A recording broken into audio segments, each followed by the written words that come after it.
প্রাণীদের সঙ্গে আমাদের সম্পর্ক কেমন প্রায়শই আমরা বুঝতে পারি না অথবা ধরতে পারি না, কিন্তু তারা যখন আমাদের জীবন থেকে হারিয়ে যায় আমরা তা অনুধাবন করতে পারি। হয়তো প্রাণীদের সঙ্গে আমাদের সম্পর্ক যুগ যুগ ধরে কতটা গভীর তা বোঝার জন্য পৃথিবীর দুটো বিখ্যাত সাহিত্যকর্ম থেকে উদাহরণ দেয়া যাক।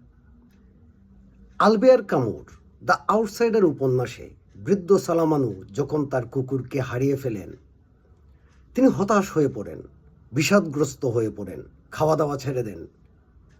কিন্তু এ উপন্যাসের কথক আমাদের বলেন এ কুকুরের সঙ্গে বৃদ্ধ সালামানুর সম্পর্ক খুব একটা ভালো ছিল না। এমনকি এ কুকুর যদি একটু দ্রুত হেঁটে যেত তা তিনি মেনে নিতে পারতেন না।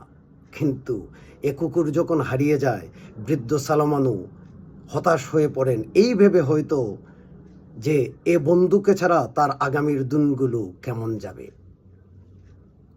আর একটু দূরে যাওয়া যাক, হোমারের ওডিসিতে দীর্ঘ ২০ বছর পর যখন ইউলিসিস তার জন্মভূমি ইথাকাতে ফিরেন কেউ তাকে চিনতে পারেনি, এমনকি তার স্ত্রী তার সন্তান তাকে চিনতে পারেনি, কেউই না।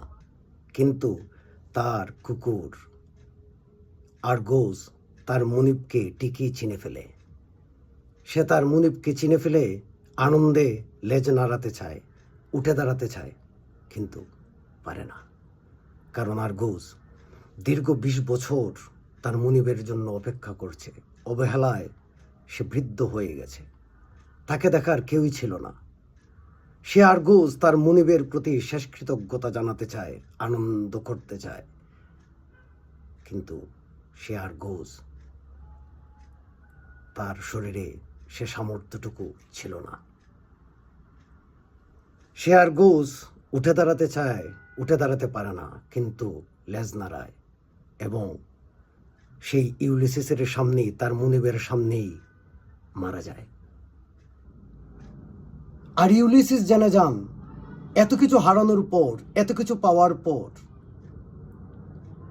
আমাদের জীবনে ভালোবাসা বিভিন্ন রকমভাবে আসে, খুবই গভীরভাবে আসে। হয়তো আমরা তা ধরতে পারি না, চিনতে পারি না, হয়তো।